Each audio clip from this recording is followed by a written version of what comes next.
Good evening from Raleigh, North Carolina on this Sunday, May 27th, 2018 at approximately 9:35 p.m. Eastern Daylight Time.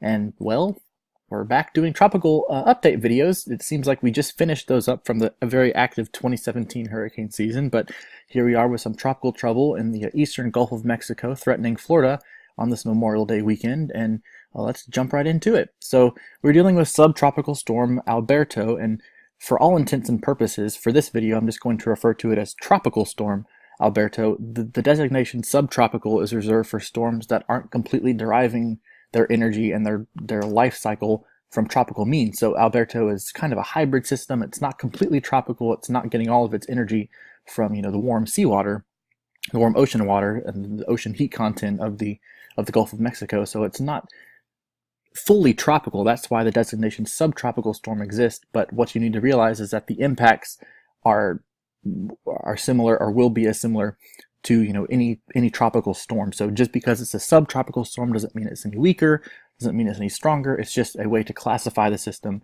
due to its structure. And you can kind of tell on this visible satellite image from the past couple of hours, sunset. That's why it went black here.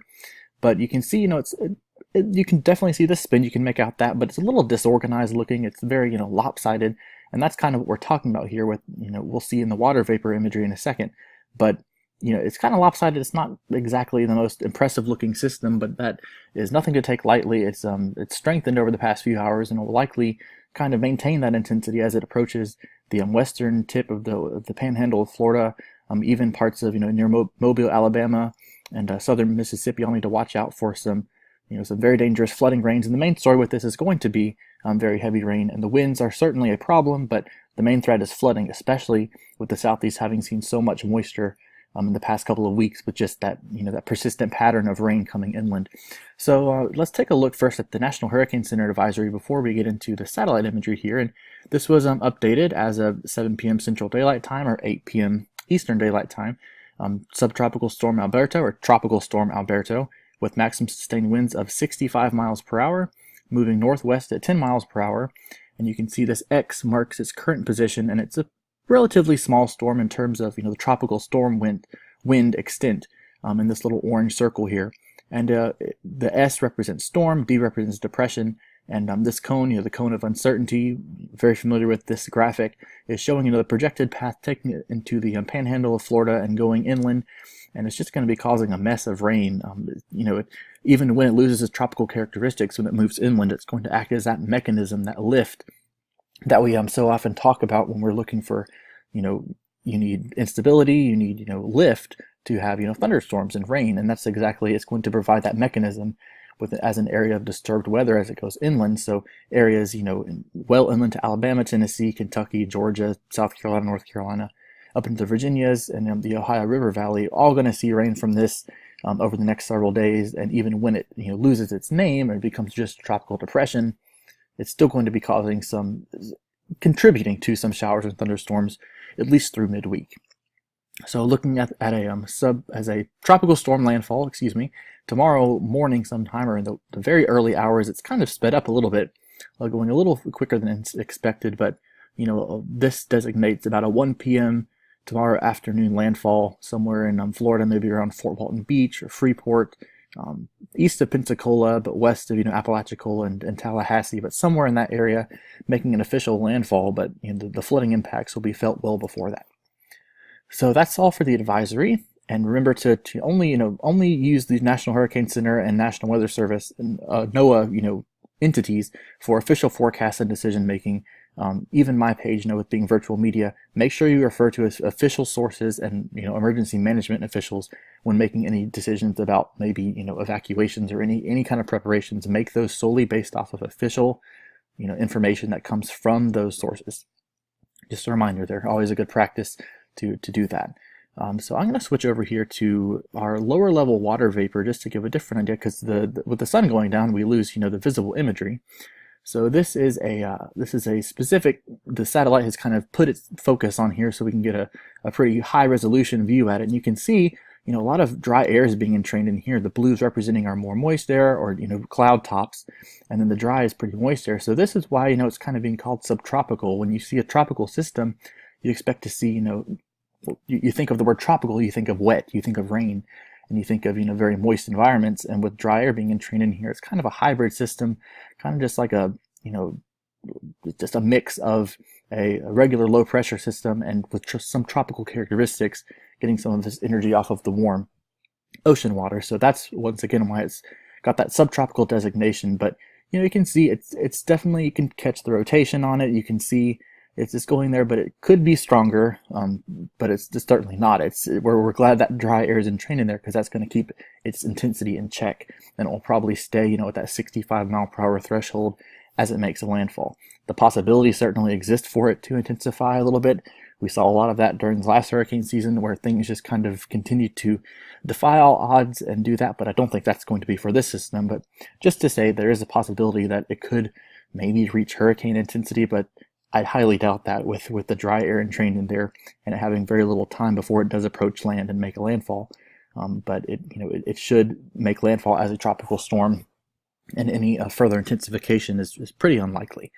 But switching over to infrared, so this is not looking at water vapor anymore, but just kind of where the highest cloud tops are, and you can see kind of that disorganization, and you can see a lot of lack of moisture in here.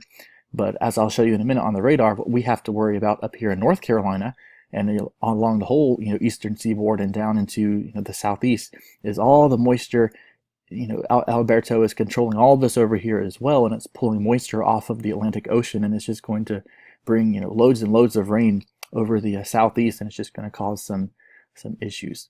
So I'm going to actually go back and to talk about that, I'm going to go back to the National Hurricane Center page, and they have a suite of tools and maps you can look at to help make decisions.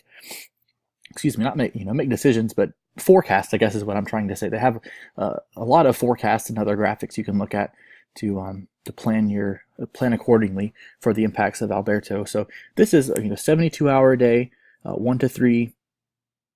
I'm sorry, 72-hour day 1 to 3 rainfall forecast in inches.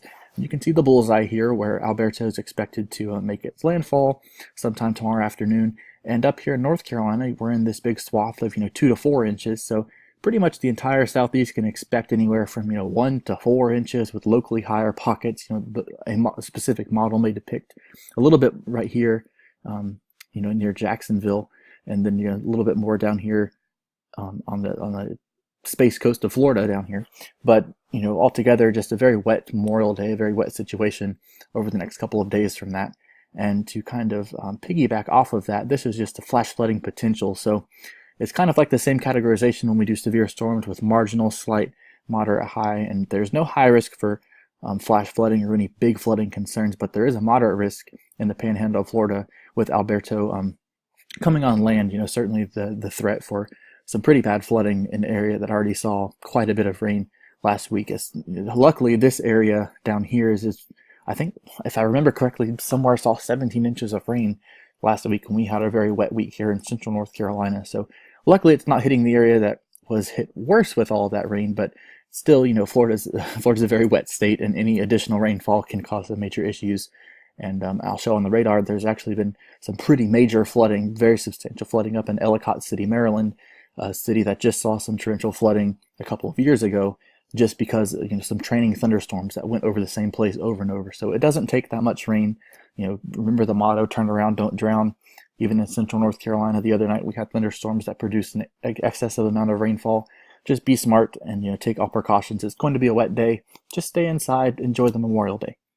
Not much reason to be outside in this nasty weather anyway.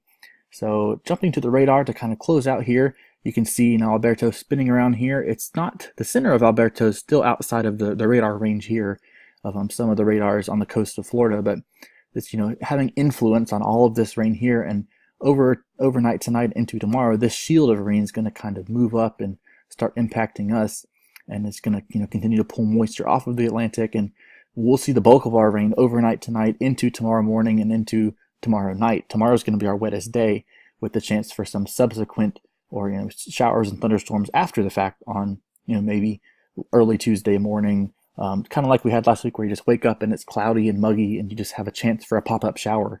That's going to kind of be the story for the couple of days after this, as Alberto kind of controls our weather. But, taking a look, this is the current radar from the National Weather Service mosaic, and just to take a little high resolution, I'll take a look at radar scope here, and across central North Carolina right now, we're pretty dry. A couple of showers down here in Duplin County, but if I change over here to down here in the lower radar in South Carolina, you can see these heavy pockets of rain that come off, and if I put it in motion, well, it looks like my recorder has gotten in the way of putting it into motion here, but you can, all the rain is moving in this direction off of the coast. Unable to animate because of my recorder here. It's blocking the button to actually play the recording, so that's something I have to fix for the next video.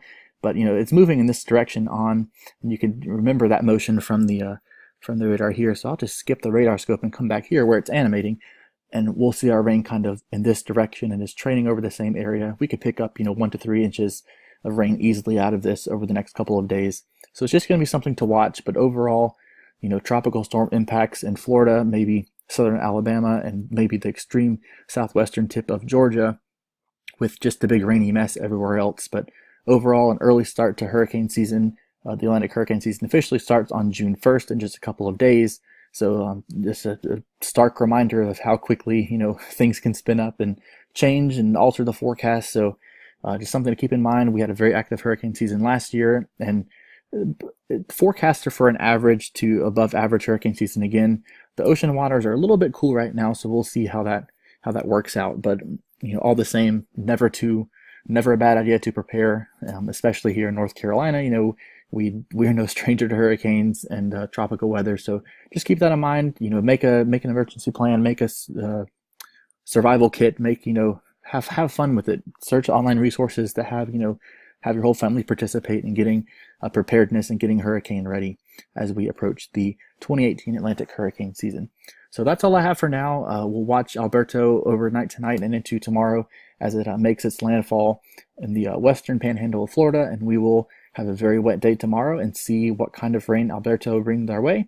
Remember to turn around, don't drown, and submit any flooding reports in your areas to the National Weather Service, and be smart when it comes to flooding, and just enjoy your Memorial Day and have a great week. Stay safe.